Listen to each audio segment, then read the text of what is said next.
Saya nak ulas satu buku yang bertajuk Tengku Abdullah Lebar ini Tengku Muhammad Saad yang ditulis oleh Mahdi Mat Lazim lah. Tak jual lah, dia lebih kepada buku-buku yang secara personal punya lah buku. Buku ni menceritakan tentang silsilah keturunan Mahdi Mat Lazim lah, melalui nasab Tengku Abdullah Lebar. Buku ni sebenarnya dia lebih kepada laporan ataupun kajian pengesahan bahawa legitimasi kepada keluarga Tengku Mat Saad itu sendirilah. Okey, kita pendek sikit pasal Tengku Mat Saad ni. Tengku Mat Saad ialah adalah kepala perang pada tahun 1838 semasa perang Kedah Siam. Selepas kematian Tengku Kudin, waris Tengku Kudin pun saya dah jumpa, banyak kali jumpa dah. Kemudiannya saya jumpa dengan Pak Lang lah. Jadi Tengku Mat Saad ni dianggap sebagai pejuang yang telah berjaya membuatkan Siam berfikir untuk memulangkan semula Kedah kepada Sultan Ahmad Tajuddin lah.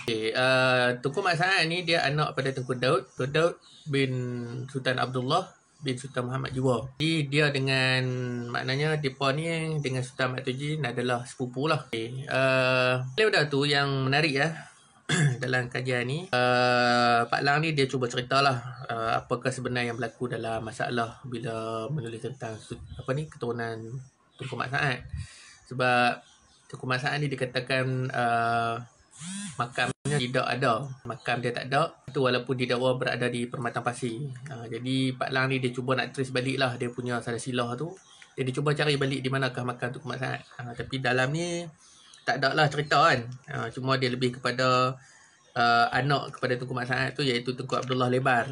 Tengku Abdullah Lebar ni, mereka ada satu makam, kawasan pemakaman diraja lah, iaitu di Bakau Tua. Saya dah pergi tahun lepas. Dan atas usaha Pak Lang ni lah, maka makam di Bakau Tua ni dibaik pulih lah, dibuat petak yang cantik, dipasang pagar apa semua lah. Dulu tu memang duduk dalam hutan lah. Sebenarnya kajian berkenaan dengan silsilah ni ataupun tempat-tempat makam yang kita tak tahu ni masih lagi diteruskan sampai hari ni oleh ahli Sultan Jarrah sendiri dan kawan-kawan saya yang begitu berminat lah untuk mencari balik silsilah mereka ni. Dan ada juga orang-orang yang bukan dalam silsilah mereka tu ataupun dalam circle mereka tu, tapi berminat untuk mencari balik di manakah waris-waris berkenaan Kesultanan Kedah ni lah. Tapi dalam satu sudut bila kita mengkaji silsilah ni, dia akan timbul suara-suara yang mengatakan bahawa kalau nak cari silsilah ni, sebenarnya nak tuntut tu, nak tuntut ni. Itu ada berlaku. Itu perkara yang biasalah berlaku dalam kajian-kajian berkenaan silsilah. Tapi itulah nak buat macam mana kan. Saya secara peribadi, saya tak apa minat lah untuk kaji berkenaan silsilah. Malah saya sendiri pun saya tak minat nak kaji silsilah saya, sebab saya tak mau nanti ada timbul satu perasaan pada diri saya kan. Jadi lebih baik saya biarlah. Bagi saya buku ni penting sebab kenapa saya rasa nak ulas, sebab saya rasa penting sebab buku ni selain daripada menceritakan silsilah saya, buku ni menceritakan tentang keadaan yang berlaku di Penaga, di sekitar ni Sebang Perai.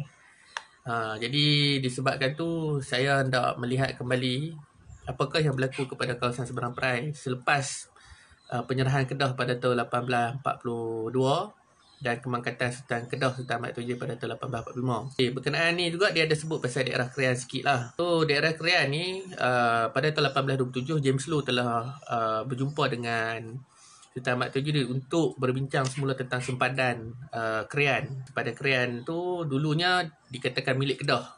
Tapi lepas perjanjian 1827 tu, dikatakan sempadan tu telah dimasukkan ke dalam Perak lah.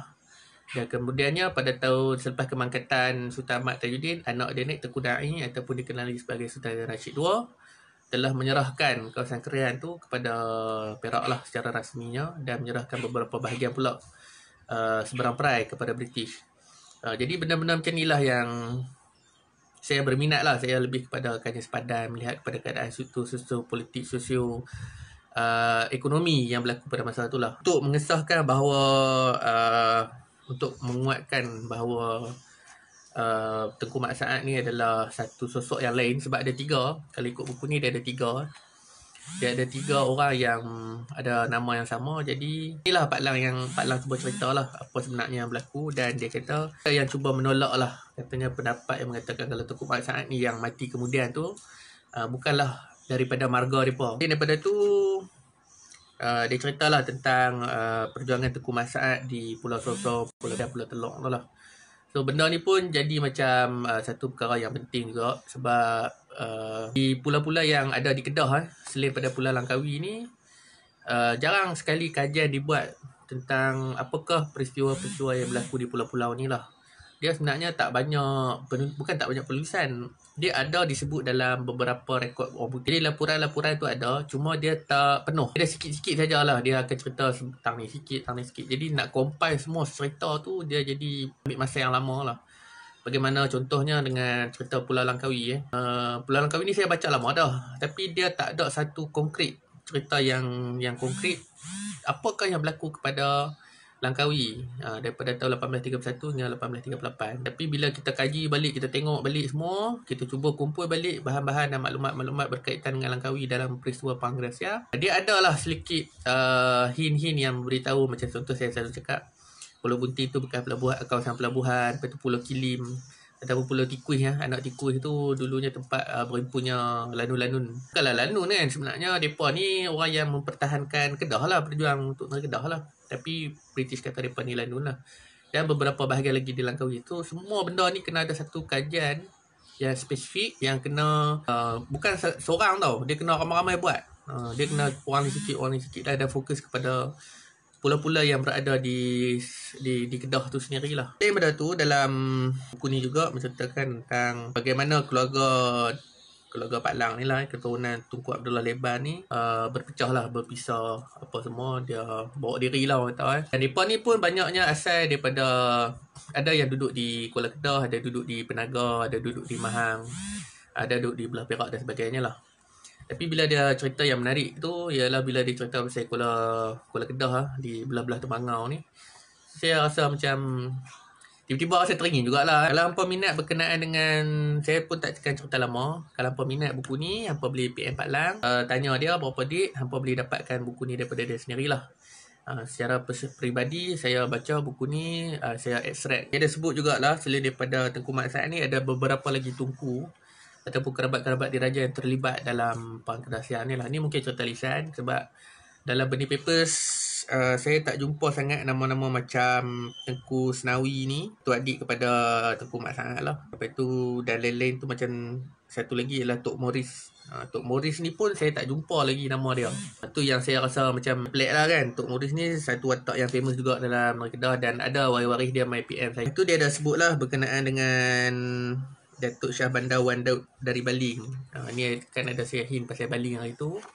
Inilah nama orang dia, Datuk Shah Bandar ni. Dan saya lebih berminat nak tahu, kalau Baling ni ada Shah Bandar, maknanya Baling ni ada satu kuala sungai ataupun satu checkpoint, custom, tempat pemeriksaan custom di Baling tu sendiri. Benda-benda macam ni lah saya minat nak tahu, nak kaji apa sebenarnya yang berlaku dekat Baling, dan macam mana sistem perdagangan Kedah tu.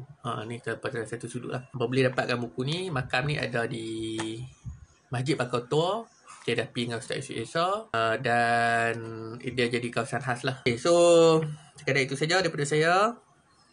Yang menonton ni, saya ucapkan terima kasih.